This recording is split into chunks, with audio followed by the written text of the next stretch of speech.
Good morning, and a warm welcome to your show, Sunny Mornings, Los Angeles. I'm your host, Melissa, and it's Thursday, December 18th. You'll be interested to know. 69 years ago, today, in 1956, the United Nations admitted Japan to full membership, restoring Tokyo's standing in the global community after a difficult post-war recovery.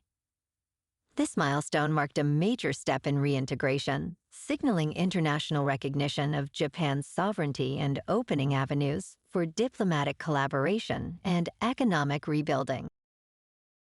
So now you know. And now, it's time for the Surf Report. This morning, it's looking clean with waves around 2+ feet. Conditions should hold steady at 2 to 3 feet until late morning, when they might bump up to 2 to 3+ feet. Winds are currently offshore at 3 miles per hour, but will shift onshore by 11, picking up to 6 miles per hour in the afternoon. Best time to ride is at 9 a.m. with a 4-foot outgoing high tide, when the west-southwest swell is 3 feet at 8 seconds, and the offshore wind is 2 miles per hour. The first high tide on Thursday will be 6 feet at 7:30 a.m., followed by a -1/2 foot low tide at 3. The nearshore buoy at Santa Monica Pier reads 65 degrees for the water temperature. Friday offers clean conditions with waves around 2 to 3 feet and light east winds. Saturday sees a drop in size to 1 to 2 feet, remaining clean in the morning but becoming fair with the onshore winds in the afternoon. Sunday holds steady at 1 foot, with fair conditions persisting, making it the least favorable day of the period overall. This morning, it's sunny and it feels like 59 degrees, with 5 mile per hour wind. The sunset will take place at 4:48, and it will rise again tomorrow at 6:55. Looking ahead in the weather. Friday will be sunny with a high near 70 and light west-southwest winds under 5 miles per hour, with patchy fog developing after 10 p.m. and a low around 54.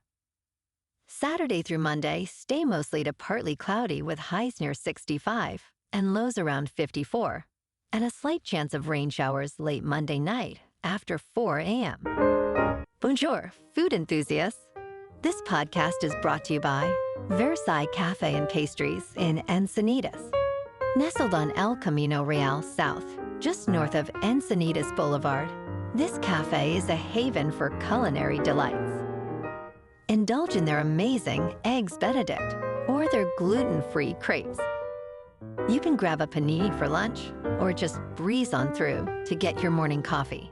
They are open every day from 8 to 5. So stop on by and don't forget to tell them Sunny Morning sent you. In local news, Huntington Beach is facing challenges in addressing state housing mandates after a recent ruling by the California Supreme Court. The state requires cities to plan for housing that accommodates all income levels, and Huntington Beach must prepare for a total of 13,368 new homes. The city has resisted, claiming its charter city status provides more autonomy, but a state appeals court dismissed this argument. A San Diego court will now assess penalties against Huntington Beach, which has vowed to challenge the mandate. The next hearing is set for January 16th.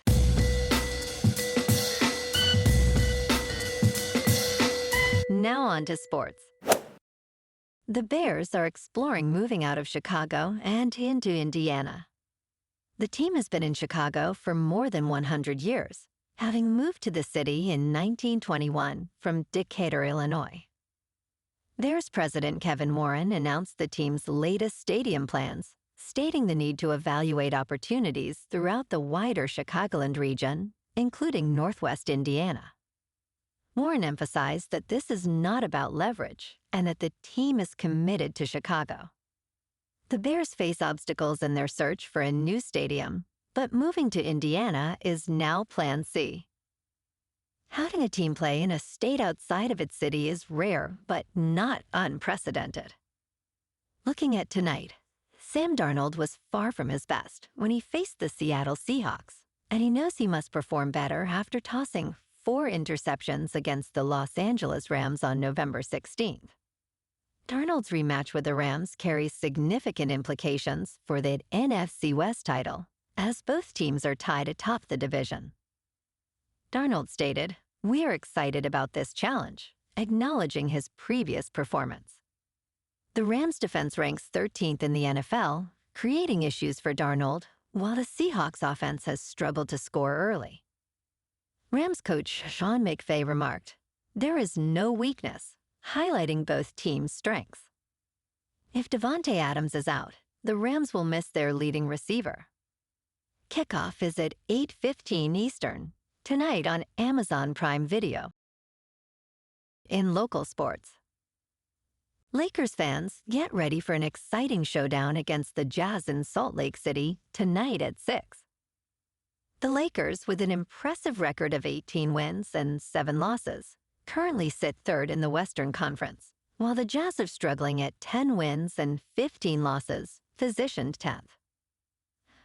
After a thrilling overtime victory over the Mavericks, the Jazz will face a tough challenge as they allow the most points in the West at an average of 126.1 points per game. Los Angeles boasts a 5-0 record in one-possession games, highlighting their ability to close out tight contests. In the last meeting on November 24th, the Lakers edged the Jazz 108-106, led by Luka Doncic's 33 points. Keep an eye on the top performers. Lauri Markkanen leads the Jazz with 27.8 points per game, while Doncic is averaging 34.7 points for the Lakers. In top news, yesterday, a United States judge indicated she would block President Donald Trump's administration from laying off hundreds of federal employees, citing a shutdown law. U.S. District Judge Susan Elston stated that layoffs at 4 agencies were likely invalid under a law passed to end a recent government shutdown. She intends to block the U.S. State Department and Education Department from laying off about 250 and 150 employees, respectively. The judge plans to reinstate roughly 300 employees who lost their jobs during the shutdown. Elston's ruling has been praised by unions involved in the case. In business news, Walmart has maintained its stance on avoiding near-field communication-based payments, such as Apple Pay and Google Pay. Other major retailers have increasingly accepted this technology as the norm. Walmart offers its own contactless payment options, which provide key advantages. The retail giant strategy has confused customers over the years, as many expect to pay using their phones. Analysts suggest that while accepting tap-to-pay does not incur extra fees, upgrading payment hardware can be costly. Walmart's preference for its own payment tools allows it to collect valuable customer data. For now, the company seems to be doing just fine by bucking the trend. In crypto movement, Bitcoin is down 1% to about $87,000. Ethereum is down 4% to just over 2,800. And XRP is down 3% to $1.85. Moving on to a more local vibe. In our community spotlight on health and wellness, we are working with a national Pilates studio to bring you some free classes, so listen up. Check out Club Pilates, with several locations in the San Diego area. Pilates presents a comprehensive wellness approach, cultivating strength, reducing tension, and elevating mental well-being. Scientific research affirms its benefits. So now you can check out Club Pilates for a free class, with locations in Encinitas, Solana Beach, Oceanside, La Jolla, and more. Just be sure to tell them Sunny Morning sent you by. And now, back to the show. Let's talk tech. The TikTok ban was set for December 16th, but it did not happen, and here is why. President Donald Trump has postponed the ban on TikTok 5 times this year. The deadline was extended after concerns regarding the app's Chinese ownership.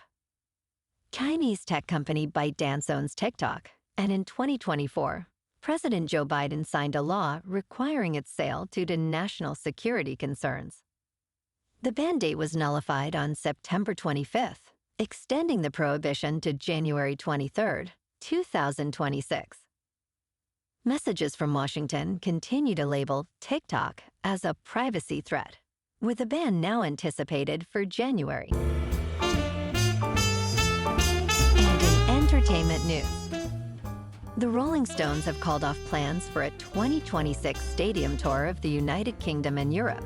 A source close to the band confirms to Variety, following reports that guitarist Keith Richards was unable to commit to it.